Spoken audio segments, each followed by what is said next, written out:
가신 이름으로 축복하며 기도하옵나이다. 아멘. 할렐루야. 고맙습니다. 우리 도레미 중창단 이 복장 때문에 아마 좀 신경이 많이 쓰시는 것 같은데, 빨간 거 파란 거 이렇게 입으셔도 좋지만 가운이 우리 교회에 여러 종류가 있습니다. 그러니까 가운을 입고 같이 하셔도 괜찮고 그렇습니다. 왜냐하면 이제 앞으로 성가대의 모토를 이루어야 되고 또 성가대가 세워져야 되지 않겠어요? 그러니까 그렇게 여러분들이 협력해 주시면 고맙겠습니다. 아멘. 글로리아 에반스라는 분이 쓴 책 중에 담이라는 책이 있습니다. 이 담벼락 담이요. 어떤 한 그리스도의 이야기가 나오는데 그 책의 주인공이 원래 혼자가 아니었습니다.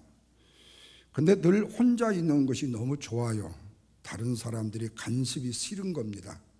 그래서 혼자만의 담을 하나씩 쌓아가기 시작하는데, 하루에 벽돌 한 장을 사고 벽돌 한 장을 줍기도 하고, 그래서 한 담 한 담을 쌓아가는 이게 너무나도 기쁘고 소중하게 되는 거예요.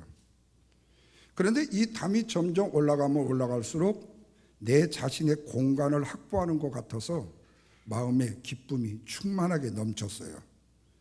그런데 죄송하게도 그 벽돌은 바로 그 사람의 자존심과 열등감과 교만이었습니다. 처음에는 이 벽돌 담이 별로 높지 않아가지고 사람들이 자주 찾아오기도 했어요.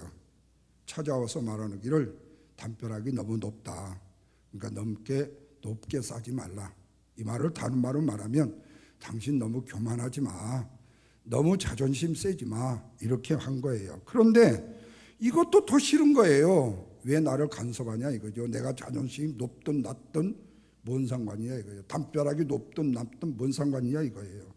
그래서 성질이 나가지고 담벼락을 더 높이 쌓아버렸습니다. 그리고는 겉에다가 아름다운 색을 칠했어요. 너무 답답할 것 같아서 창문을 하나 예쁘게 달았어요. 그런데 사람들이 갑자기 불쑥불쑥 그 창문을 봉 열고 고개를 탁 내밀고 들어오는 거예요. 그래서 안 된다고. 담벼락 너무 높다고.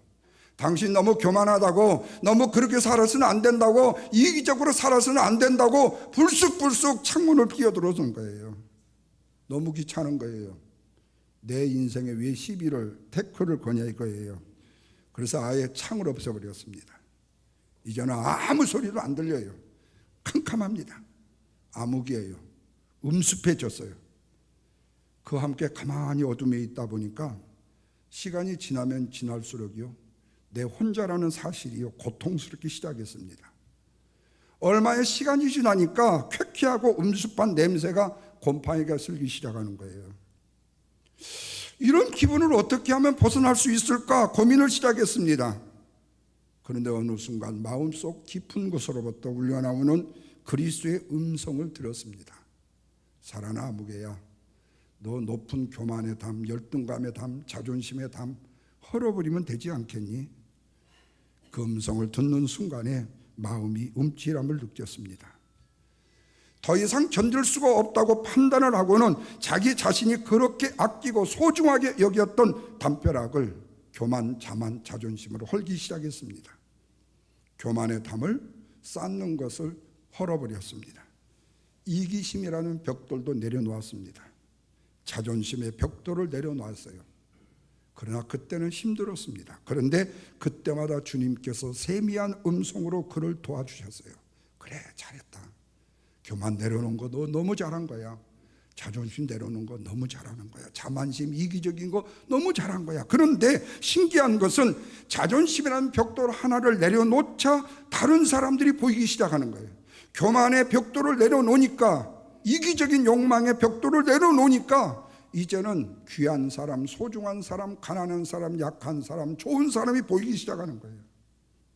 그러면서 내가 내 교만과 자만의 열등의식의 담을 높이 쌓았구나. 그런데 보니까 세상의 사람들 중에 자기처럼 그런 교만과 자만의 담을 쌓고 있는 사람들이 보이기 시작한 거예요. 그래서 그들을 향해서 그는 외쳤습니다.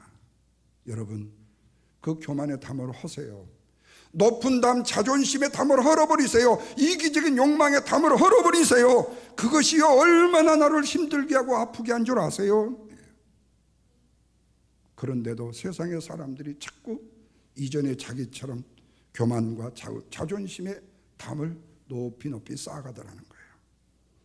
사랑하는 성도 여러분, 이 얘기는요 오늘날 현대 교회의 성도들의 모습을 잘 보여주고 있는 내용 중에 하나입니다.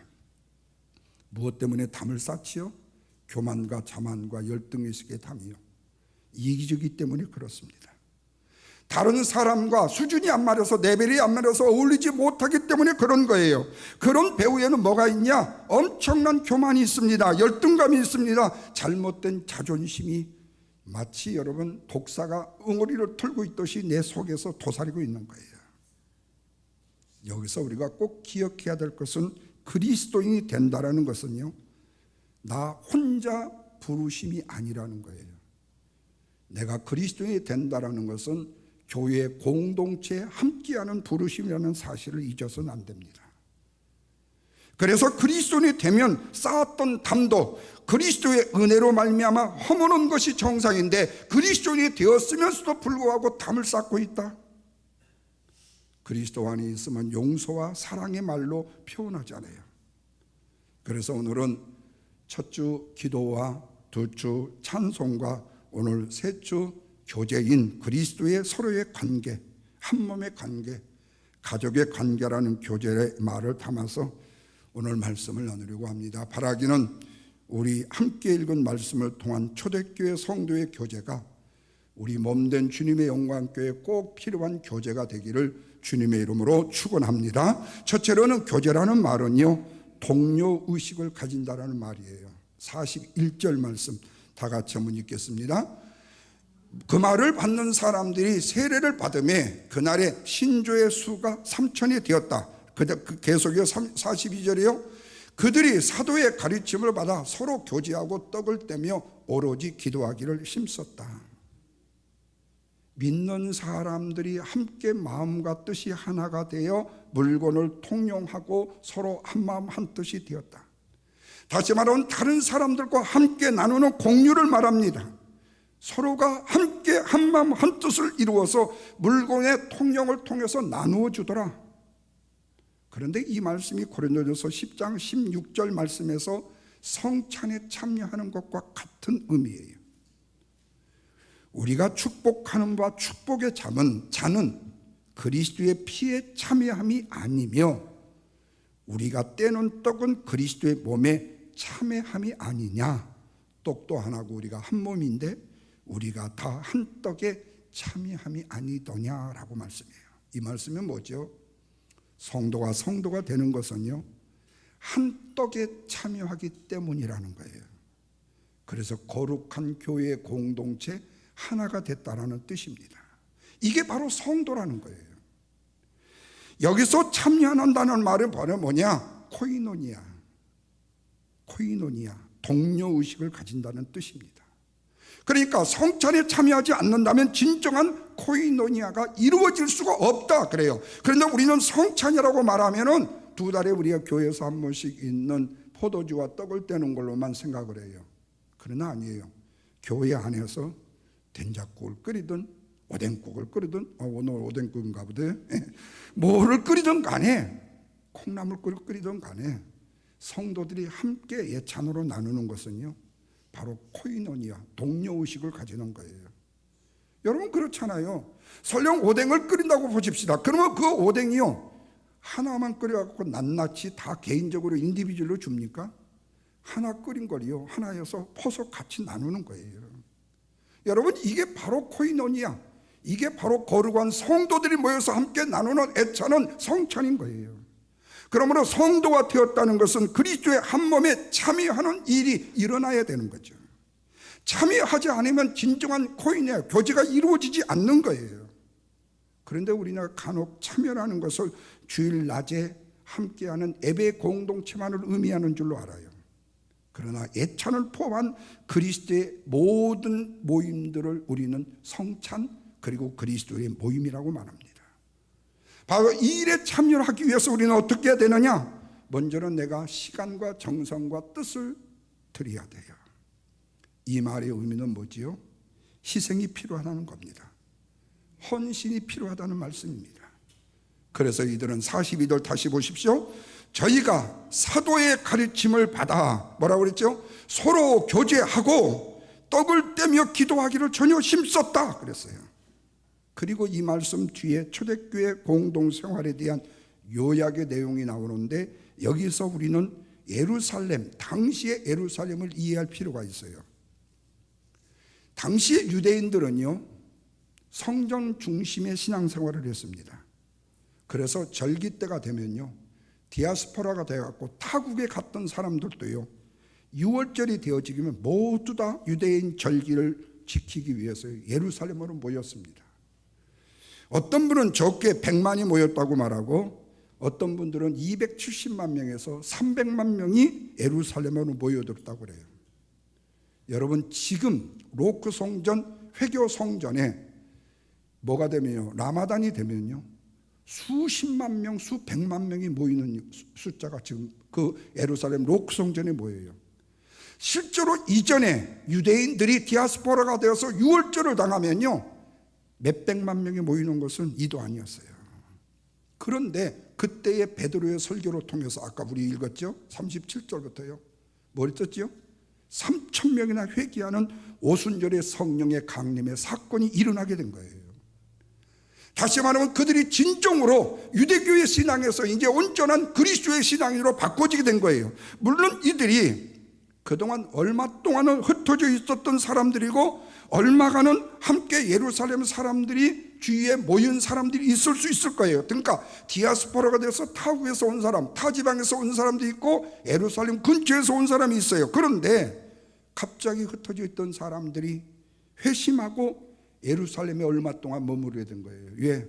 여러분, 이전에 우리 시골 교회에서 부흥회를 하게 되면요, 우리 전북 고창군에서 하면요, 고창군 한 교회에서 무장면, 심업면, 동어리 모여서 다 교인들이 몰려가지고요, 덕석, 멍석을 깔아놓고요, 이게 천막을 쳐놓고 부흥회를 해요. 저 어려서 그런 걸 봐요. 왜냐하면은 그 당시에는 공회당에서 극장이 시골에 없으면은 각 마을마다 이 텐트를 쳐놓고 거기서 영화를 했거든요. 그래서 울며해진 염청교 같은 것도 보고 뭐 사랑의 불시탄 뭐 이런 것도 이전에 우리가 포장 뚫고 들어가서 그 야매로 본 적이 있어요. 예.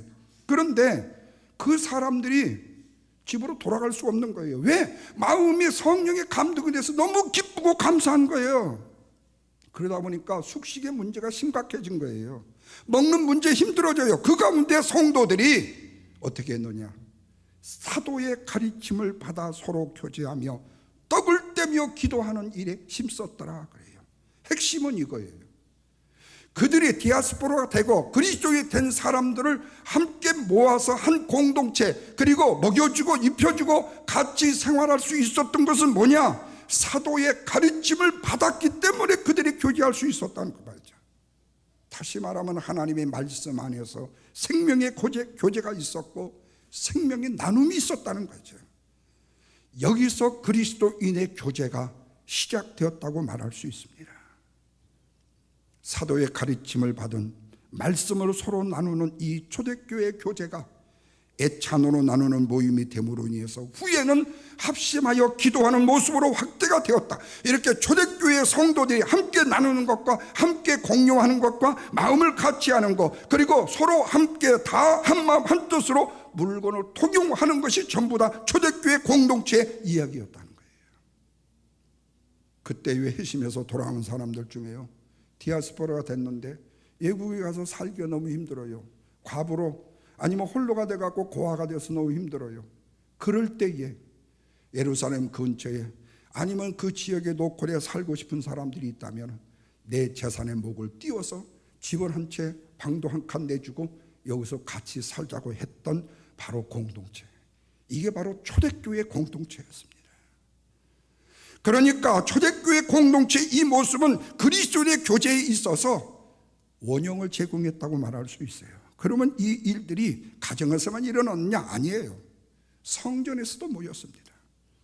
그러면 3일 만에 모이고 5일 만에 모였느냐? 아니요. 날마다 모였습니다. 성전에서 모이는 것이 부족해가지고 이제는 각 가정에서요 성전을 내어준 것처럼 집에서 모였습니다. 그들이 타지에서 왔기 때문에 의식주를 해결하는데 부족한 부분들을 물질을 서로 나눠주면서 통용을 했어요.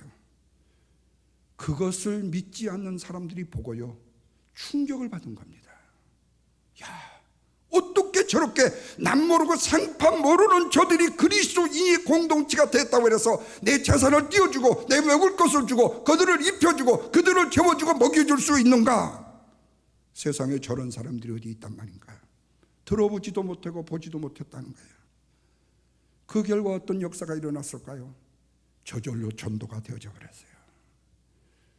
여러분, 이 사실에서 우리가 알 수 있는 것은 뭐죠? 교제만, 코이노니아만 제대로 해도요 전도가 이루어진다는 사실 여러분 잊지 마셔야 돼요. 아멘을 안 하시네. 함께 나누고 함께 대화를 하다 보면 자기의 신앙 이야기를 나누고 교회의 영적인 이야기를 나누게 되고 서로 필요한 정보를 나누게 되면서요 동료의식을 느끼게 되어져요. 그래서 여러분, 제가 교회 안에서 김치를 담그고 콩나물국이라도 끓이라고 하는 이유가 바로 여기에 있어요. 모여야 역사가 일어나거든요.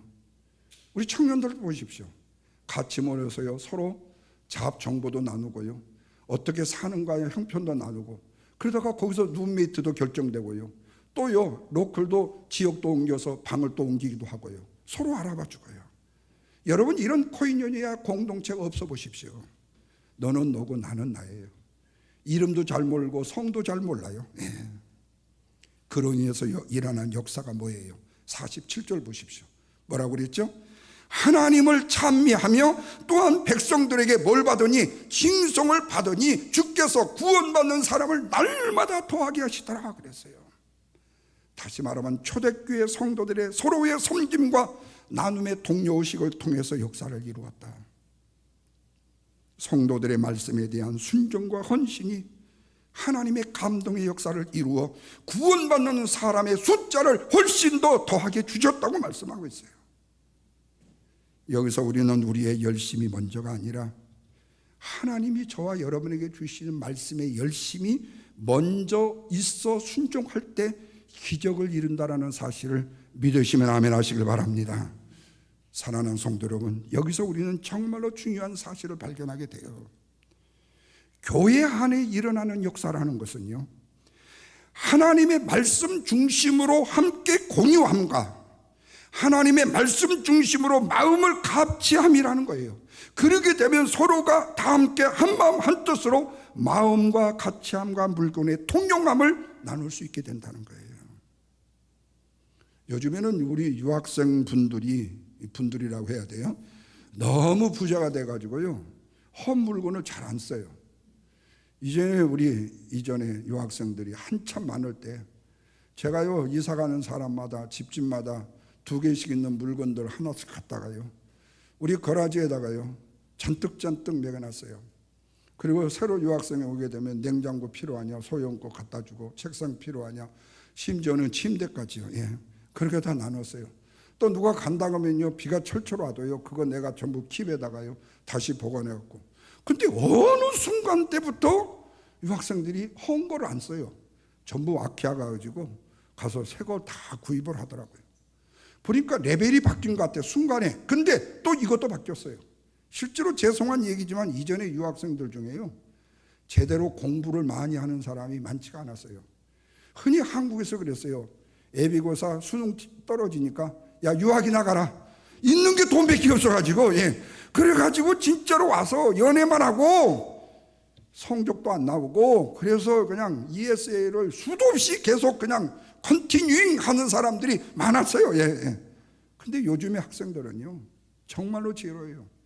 뭐 ESL 코스 들어가도 금방 마스터하고요 금방 학부 들어가서요 금방 유니버시티에 트랜스퍼하고요. 그러니까 뭔가 레벨이 달라진 것은 사실이에요. 근데 여러분, 이 말씀의 초대교회가 꿈에도 꿀 수 없는 재산을 나눠주는 교제를 통했다. 아까 말씀드렸죠. 디아스포라가 돼서 지금 저기 먼 나라에 살아요. 여기까지 오는 것도 땅볕 내서 왔어요. 있는 곳에서 정말로 주님을 사모하는 마음으로 왔어요. 그런데 예수 그리스도를 구주로 영접했어요. 그런데 그 디아스포라 같은 그거에 돌아가고 싶지 않아. 여기서 살고 싶어. 그 얘기를 성도들에게 했어. 그 성도가 하는 얘기가, 그래요 자매님, 형제님, 제가요 우리 아랫집 하나 드릴게요. 바로 이런 역사예요. 그래서 재산을 나눠주는 거예요. 함께하는 기적이 축복을 이루어가는 거예요. 그런 은혜를 뜨겁게 경험하게 되는 거예요. 그러면 그로 인해서 나는 띄워주신가 내 재산이 당진돼 버렸냐? 그게 아니잖아요. 하나님은 더 많은 부유의 축복을 주셨어요. 저 말죽거리에 땅을 사는 게 갑자기 땅값이 올라가지고 그냥 할부자가 돼버린 거예요. 갑자기요. 이렇게 말하면 그때 말죽거리가 어디 있었어요? 또 그러지 마시고, 예를 들자면 하나님이 베풀고 섬기고 하는 사람들에게요, 하나님이 합력하여 선을 이루는 주의 축복을 주신다니까요. 여러분, 이것은 경험 안 해본 사람이면 몰라요. 곧대로 10불 벌어갖고 10불 가지고 투자해서 이렇게 한 분들은요, 하나님의 그 축복의 묘미, 기적의 이 늘림을 알지 못해요. 그 하나님의 뻥튀기 작전은 몰라요. 영적 뻥튀기요. 바라기는 우리 주님의 영광교회 안에서도 바른 교제의 회복을 통해서 주님의 영광교회와 사랑하는 성도 여러분들의 삶의 현장에 회복되어지는 주의 축복이 있기를 주님의 이름으로 축원합니다. 마지막 두 번째로, 교제를 위해서는요, 지불이 돼야 될 값이 필요하다는 거예요. 45절 다 같이 한번 읽습니다. 시작. 또 재산과 소유를 팔아 각 사람들의 필요를 따라 나누어 주었다 그랬어요. 이 말씀을 통해서 초대교회 공동체의 교제가 좀 더 자세하게 더 살펴볼 필요가 있어요. 초대교회 공동체의 교제는 가르침이 있었지요. 무엇에 대한요? 하나님 말씀에 대한 가르침. 그러면 왜 가르침이 가장 우선시해야 되는가? 성도의 교제에 생명을 불어넣는 힘이 어디냐? 그냥 내가 남은 거 그냥 주는 게 아니라 하나님의 말씀에 의해서 내 가장 소중한 것이라도 띄워줄 수 있는 거예요. 그래서 우리가 알아야 될 것은 그리스도인의 교제는 세상의 친목단체의 교제가 아니다. 그래서 그리스도의 교제는 생명의 나눔이 일어나야 된다. 하나님의 말씀을 나누는 말씀에 근거한 근접한 모습이 돼야 된다. 그래서 말씀의 나눔이라는 이 말을 꼭 그렇게 지을 필요는 없지만 그리스도의 교제에 있어서 경험한 말씀들이 함께 나누어지는 것이다. 내가 하나님의 말씀 이대로 순종하며 기도했더니 이런 역사를 이루었고, 하나님 말씀대로 이렇게 삶을 살았더니 하나님이 이 길로 인도해 주셨고, 그 모임에 생명력을 불어넣고 꺼지지 않는 힘을 공급해 주셔요. 적당히 노는 모임의 교제라고 생각해서는 안 되죠. 46절에 그러니까 그 가운데 또 뭘 먹어야 돼요? 음식을 먹어야 돼요. 그런데 음식을 먹기 위해서는 누군가의 헌신이 필요하다는 거예요. 약과도 만들어 와야 되고, 국물도 끓여와야 되고, 아니면 고기 국물도 고와가지고 곰탕으로 끓여와야 되고, 물질을 드려야 되고 시간을 드려야 됩니다. 기쁜 마음으로 시간과 물질을 들여서 음식을 나누는 공동체가요, 살찌우게 되어지는 거예요. 새로운 생명력이 불어일어나게 된 거예요. 우리가 지금 코로나로 인해서 제가 SNS에 올렸죠. 적극적 교제를 못하고 간접적 교제를 했는데, 이번에 김치를 담궜으니까 적극적 교제를 하겠다고 내가 그랬어요. 그동안에 각 가정에서도 음식 잘 못 나눴잖아요. 이제는 팬데믹이니까, 코로나니까 어쩔 수 없어 라는 것에 편승되지 말자 그 말이에요. 이제는 뛰어넘자 말이에요. 아마 이달 말일이면 미국도요, 코로나에서 완전히 이제 해방 선언할 거예요. 벌써 HOT에서 그 사람이 이미 얘기했잖아요. 이제는 공동체의 생명력을 불어넣어야 돼요. 우리가 한 가족이라는 일체감을 느끼게 하는 것은요, 음식 나누는 것처럼 더 좋은 게 없어요. 사실은 함께 나누는데 싹 트는 애정, 싹 트는 이 교제가 이루어져요. 이런 일들은 그러나 개인의 희생과 헌신이 없이는 이루어질 수 없는 일이다. 물건을 통용하는 일도 서로의 연약한 부분을 섬겨주는 나눔이 있어야 된다. 지체의 아픈 부분, 부족한 부분을 함께 짊어지려고 하는 공동체가 있어야 된다. 이것이 바로 그리스도인의 교제라는 거예요. 성도의 아픔을 강 건너 불구가 하는 것처럼 지체들의 아픔을 나몰라라 하고 나만 살면 되고 우리 새끼들만 살면 된다라고 생각하는 게 아니라 연약한 자를 먼저 섬겨주고 나누어주고 보살펴주는 이를 위해서 값을 지불하는 사람이 필요하다 그래요. 앞서서 말했던 아담스가 쓴 담이라는 이 주인공처럼 내 자신의 삶에 담을 높이 들고 교만과 열등감에 살아가는 사람들에게는요, 이런 기적의 역사가 일어날 수가 없어요. 우리는 서로의 짐을 짊어지고 물건을 나누고 부끄럽지 않던 성숙한 모습이 우리에게 필요하다. 이럴 때 우리가 서로 공유하는 것으로 공동체의 약한 부분을 메우는 일은요, 너무 자연스러운 일이 될 수 있는 거죠. 모이다 보면 역사가 일어나요. 참여하다 보면 역사가 일어나요. 하나님을 찬양하고 주님을 경배하고 함께 드리하는 가운데에 주님의 그 모이는 교제를 통해서 역사가 일어나는데, 이 모든 일들은 먼저 뭘로? 모이는 데서 교제가 성립되어지고, 모이지 않고는 순전한 마음으로 음식을 먹거나 찬양할 수도 없고 기도할 수도 없고 격려하는 모임이 생길 수 없어요. 그리고 헌신자들의 봉사가 필요합니다.